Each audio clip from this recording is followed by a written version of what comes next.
వృషభము వారికి మీకు రెండవ భావంలో ఉండేటువంటి గురువు దగ్గరికి శుక్రుడు చేరుతున్నాడు. 14 మే నుంచి జూన్ 2 వరకు గురు శుక్రుడు కలిసి ఉంటారు. దాని తర్వాత శుక్ర బుధులు కూడా కలిసి ఉంటారు. అంటే రెండవ భావంలో ఫైనాన్షియల్ గ్రహాలు వచ్చి చేరుతున్నాయి. మరియు శని ఏకాదశంలో ఉంటూ అష్టమ స్థానాన్ని వీక్షిస్తున్నాడు. శని అష్టమ స్థానాన్ని వీక్షిస్తున్నాడు. గురువు శుక్రుడితో కలిసి అష్టమ స్థానాన్ని వీక్షిస్తున్నందుకు మీకు కలిగే ఫలితాలు ఏమిటి, ఏ విషయాల పట్ల మీరు జాగ్రత్త వహించాలి, ఏ దేవతా ఆరాధన చేయాలి, ఎటువంటి పరిహార మార్గాలు చేసుకోవాలి, ఏ విషయంలో మీరు ఎటువంటి నిర్ణయాలు తీసుకోవాలి అనేటువంటి విషయాలు చెప్తుంది నేనైనప్పటికీ చెప్పిస్తుంది సాక్షాత్ లలితా అమ్మవారిగా భావిస్తూ ఆ లలితాంబిక అమ్మవారి యొక్క అనుగ్రహం మీకు పరిపూర్ణంగా కలగాలని మనస్ఫూర్తిగా కోరుకుంటూ, ఇక్కడ ఎప్పుడైతే ధనభావాన్ని శుభగ్రహాలు ఆశ్రయించాయో గతంతో పోల్చుకుంటే ఖచ్చితంగా ధన సంబంధించిన విషయంలో మీకు అభివృద్ధి ఉంటుంది. అందులో ఎటువంటి సందేహం లేదు. ధనాభివృద్ధి ఉంటుంది, కుటుంబాభివృద్ధి ఉంటుంది. కుటుంబంలో ఏదైనా శుభకార్యాలు చేయాలి ఎప్పటి నుంచో అనుకుంటూ ఉంటారు. ఏమంటే మా ఇంట్లో పలానా మా అబ్బాయికి ఇచ్చేద్దాం అనుకున్నాం, మా అమ్మాయికి పలానా శుభకార్యం అనుకుంటున్నాము, లేదా మా ఇంట్లో చాలా కాలంగా ఒక శుభకార్యం కూడా లేదు అనుకునేటువంటి వారికి కుటుంబ స్థానంలో ఎప్పుడైతే ఈ గురువుండి శుక్రుడు వస్తున్నాడో కుటుంబంలో ఖచ్చితంగా శుభకార్యము, ధనాభివృద్ధి, కుటుంబాభివృద్ధి, ధనం కొంచెం నిలబడ్డం. ఇంట్లో కొంతమంది చూడండి అస్సలు రూపాయి ఉండట్లేదని ఇంట్లో అంటూ ఉంటారు. ఈ రెండు గ్రహాలు ఎప్పుడైతే కలుస్తున్నాయో ధనాన్ని మరియు దీంతో పాటు అష్టమ స్థానం మీద ఈ శని గురువులు ఇద్దరి యొక్క దృష్టి డబుల్ ట్రాన్సిట్ అంటారు. మరి ఈ అష్టమ స్థానం మీద పడుతున్నందుకు తాతగారి ఆస్తి గతంలో ఏవైనా కొన్ని గొడవల వల్ల ఆగిపోయినవి కొంచెం రిలీజ్ అవ్వడం, ఆ యొక్క పనులు కొంత ముందుకు కదలడము, మరియు కొంతమంది రీసెర్చెస్ చేస్తూ ఉంటారు. ఏదైనా ఒక ఇన్వెన్షన్స్ చేయడము, రీసెర్చెస్ చేయడము, ఒక కొత్తగా కనిపెట్టడం, అటువంటి వాటికి చాలా అనుకూలంగా ఉంది. మరియు ఇన్సూరెన్సెస్ మూలంగా ధనం రావడం, అదృష్టం. ఇప్పుడు అష్టమ స్థానం ఏదైతే ఉందో దాని అదృష్ట స్థానము అంటారు. పూర్వజన్మ కర్మస్థానము, పూర్వజన్మ అదృష్టాన్ని విత్డ్రాల్ చేసుకునే స్థానంగా చెప్తూ ఉంటారు. కాబట్టి అష్టమ స్థానం మీద రెండు గ్రహాల యొక్క దృష్టి ఏదైతే ఉందో ఖచ్చితంగా ఇది మంచి ఫలితాలను ఇచ్చి తీరుతుంది. అందులో ఎటువంటి సందేహం లేదు. కాకపోతే ఇక్కడ ఏకాదశంలో ఉండేటువంటి శని మంచివాడే, దశమంలో ఉండేటువంటి రాహు కూడా మీకు ఖచ్చితంగా మీకు ఏదైతే ఈ ఉద్యోగ సంబంధించిన విషయంలో అందులోనే ప్రధానంగా ఇప్పుడు సాఫ్ట్వేర్ జాబులు చాలా పోతూ ఉన్నాయి. ఇప్పుడు ఆ సాఫ్ట్వేర్ జాబ్ని ఇంకొంచెం మీరు సెట్ చేసుకోవడానికి ఇంకొంచెం విద్యా సంబంధించిన విషయంలో ఇంకొన్ని కొత్త టెక్నిక్స్ లాంటివి నేర్చుకొని ముందుకు వెళ్ళడానికి, సాఫ్ట్వేర్ ఉద్యోగాలు రావడానికి కూడా వృషభం వారికి తోడ్పడుతుంది. మరియు దీంతో పాటు అధిక గ్రహాలు రెండో స్థానంలో బుధుడు యొక్క రాశిలో ఉన్నాయి కాబట్టి వ్యాపారం మూలంగా ధనయోగాన్ని కలిగించేటువంటి యోగాన్ని ఇక్కడ కలిగి ఉంటారు. మరియు దీంతో పాటు మరొక విషయం ఏంటంటే ఇక్కడ ఈ 4వ భావం కేతు ఉన్నందుకు మీరు ఏదైనా సరే ఒక గృహము కానీ, వాహనం కానీ, లేకపోతే ఒక ప్రాపర్టీకి సంబంధించిన ఏదైనా తీసుకునేటప్పుడు, లేకపోతే ఒక మిషనరీ కొనుగోలు చేసేటప్పుడు జాగ్రత్తగా ఉండాలి. మరియు తల్లిగారి ఆరోగ్య విషయంలో కూడా జాగ్రత్తగా ఉండండి. ఇంట్లో నిత్యము గణపతి యొక్క ఆరాధన, విష్ణు సహస్రనామాలు శ్రవణము లేదా పఠనం చేయండి. అన్ని విధాలా మీకు బాగుంటుంది. ఈ గ్రహాల యొక్క కలయికలు మన జన్మజాతకంలో కూడా ఏర్పడుతుంటాయి. మొత్తం 2 గ్రహాల కలయికలు 35 కాంబినేషన్స్ ఉంటాయి, గుర్తుపెట్టుకోండి. ఇందులో ఫలకృతం ఇచ్చేటువంటి కాంబినేషన్ ఉంటుంది. మధ్యస్థంగా అంటే ఆ యొక్క కాంబినేషన్ మీకు మంచి చేస్తుంది, కొంత ఇబ్బంది ఇస్తుంది, కొన్ని బాగా ఇబ్బందిని ఇచ్చేటువంటివి ఉంటాయి. ఆ 35 కాంబినేషన్స్‌లో మంచివి ఇచ్చేవి ఎలాగో మనకేం పెద్దగా ఇబ్బంది పడాల్సిన అవసరం లేదు. గురు శుక్రుడు, శుక్ర బుధులు, లేకపోతే శని శుక్రుడు, రాహువు శుక్రుడు, ఇలా రకరకాల కాంబినేషన్స్ ఉన్నాయి మంచి ఇచ్చేవి. గురువు రవి, గురువు రవి ఉంటే ఇంట్యూషన్ పెరుగుతుంది. జీవాత్మ సంయోగం అంటారు. ఇలాగా ఉన్నాయి. మరి మీడియంగా ఉండేవి కొన్ని ఉంటాయి, కానీ ఇబ్బంది ఇచ్చేవి కొన్ని ఉంటాయి. అంటే శనికేతు అంటే వాళ్ళకి ఎప్పుడైనా శనికేతు ఎవరికైనా ఉన్నప్పుడు వాళ్ళు ఉద్యోగం చేయకూడదు, గుర్తుపెట్టుకోండి. అది 159 యాక్సెస్లో ఉన్నా కలిసి ఉన్న 159 యాక్సెస్లో ఉంటే కొంత 75% పనిచేస్తుంది, కలిసి ఉంటే 100% పనిచేస్తుంది. అలాంటప్పుడు వాళ్ళకి దేని ద్వారా ధనయోగం ఉందో చూసుకుని వ్యాపారంలోకి వెళ్ళిపోవడం మంచిది. ఎందుకంటే స్వేచ్ఛాయోగం అంటారు శనికేతువుల కలయిక. కాబట్టి వ్యాపారం చేస్తూ ఉండాలి శనికేతువులు ఉంటాయి. కొంతమంది కుజరాహువులు ఉంటారు, విపరీతమైన అగ్రెసివ్.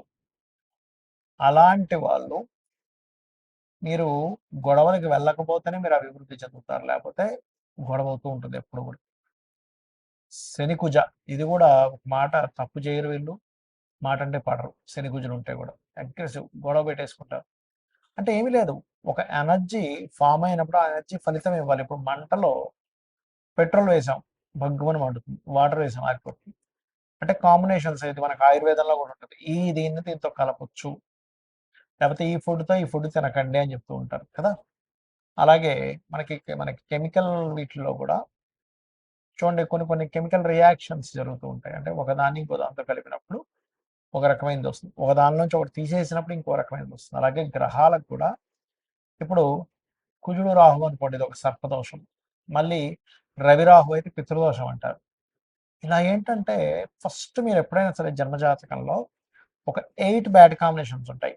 శనికేతువులు, కుజరాహువులు, కుజరవి కుజరవి కాదులేండి, రవి రాహువులు, అదేవిధంగా శని కుజ, బుధ కుజ, ఈ రకంగా ర ఉంటాయన్నమాట. శుక్రకేతువులు, శుక్రకేతువు ధనహీనత యోగం. అయితే ఇందులో మళ్ళీ అమ్మవారిని ఆరాధించిన, ఇంకా లక్ష్మీ గణపతిని ఆరాధించిన మళ్ళీ అద్భుతమైన ధనయోగంగా మారుతుంది. ఇవి ఒక్కొక్క భావనలో ఉంటే ఒక్కొక్క ఫలితాలు ఇస్తాయి. ధనస్థానంలో ఉంటే ధనం మీద ఎఫెక్ట్ చూపిస్తూ ఉంటుంది. సప్తమం మీద ఉంటేనేమో వివాహం మీద చూపిస్తుంటుంది. 12 మీద ఉంటే ఇన్వెస్ట్మెంట్స్ మీద చూపిస్తూ ఉంటుంది. 4 మీద ఉంటే ఒక్కోసారి యాక్సిడెంట్స్ మీద చూపిస్తుంటుంది, లేదా ప్రాపర్టీ మీద చూపిస్తూ ఉంటుంది. పంచమంలో ఉంటే ఏమో సంతానం మీద, 7వ భావంలో ఉంటే జీవిత భాగస్వామి మీద, 12లో ఉంటే వివాహ జీవితం మీద, అష్టమంలో ఉంటే యాక్సిడెంట్స్ మీద, భాగ్యంలో ఉంటే తండ్రి గారి ఆలోచన విధానం, తండ్రి గారి యొక్క నేచర్ మీద ఇలా చూపిస్తూ ఉంటుంది. అయితే ఇక్కడ ఈ కాంబినేషన్ ఉన్నంత మాత్రం చేత మనం భయపడ్డానికి కాదు. ఆ కాంబినేషన్ ఉన్నటువంటి మహాదశ వచ్చిందా లేదా? ఆ కాంబినేషన్ ఎంత బలంగా ఉంది. ఒక్కోసారి మన గ్రహాలు చూడడానికి రెండో ఒక రాశిలో ఉన్నట్టుంటాయి. ఇదేమో 1 డిగ్రీలో ఉంటుంది, ఇదేదో 29 డిగ్రీలో ఉంటుంది. అప్పుడు కలవదు అది. ఎందుకంటే చాలా ఎక్కువ డిగ్రీలు ఉంది. కాబట్టి మీకు అది కనీసం 10 డిగ్రీల లోపల ఉండాలి. 10 డిగ్రీలు మినిమం ఉంటేనే దాని ప్రభావం ఎక్కువగా ఉంటుంది.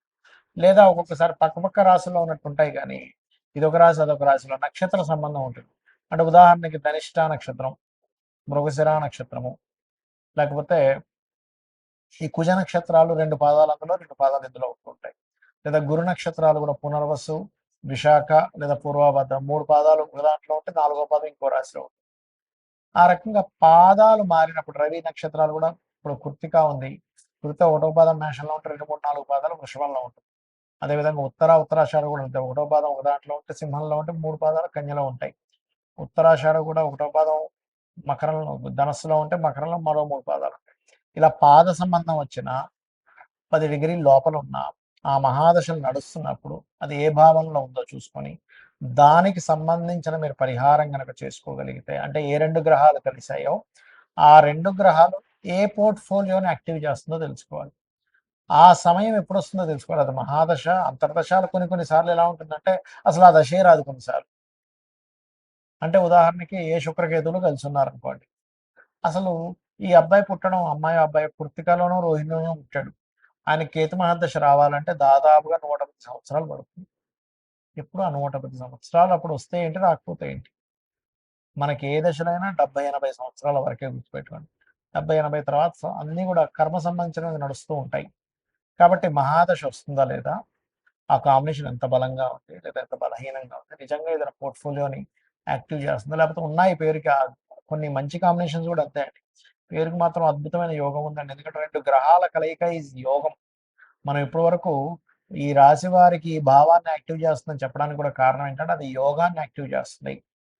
కాబట్టి మీకు ఏదైనా ఇప్పుడు నేను చెప్పినటువంటి కాంబినేషన్స్‌లో ఏదైనా పలానా భావంలో ఉంది, ఆ మహాదశ నడుస్తుంది. అంటే శుక్రకేతువులు కలిసిన శుక్రుడి దశ గాని, కేతు దశ గాని నడుస్తుంటే అది యాక్టివ్ అయిపోతుంది.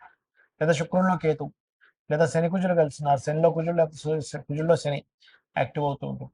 అదేవిధంగా రవి రాహువు కుజుడు, శనికేతువులు ఇలా అది యాక్టివ్ అయినప్పుడు దానికి సంబంధించిన దానం ఇవ్వండి. ఖచ్చితంగా మీరు చాలా పెద్ద ఎఫెక్ట్ నుంచి బయటపడతారు. దానికి సంబంధించిన దానం ఇవ్వడం. ఇప్పుడు శనికేతులు ఉన్నారు, వెంకటేశ్వర స్వామి ఆలయానికి వెళ్ళడం. కుజరాహులు ఉన్నారు, నరసింహస్వామి లేదా దుర్గా ఆలయానికి వెళ్ళడం. రవిరాహులు ఉన్నారు, పితృదేవత ఆరాధన చేయడము మరియు సూర్యాలయాలు, దుర్గా ఆలయాలకు వెళ్ళడం. బుధకుజులు ఉన్నారు, విష్ణు సహస్రనామాలు చదువుకోవడము మరియు లక్ష్మీ నరసింహస్వామి ఆరాధన కూడా చేసుకోవచ్చు అక్కడ.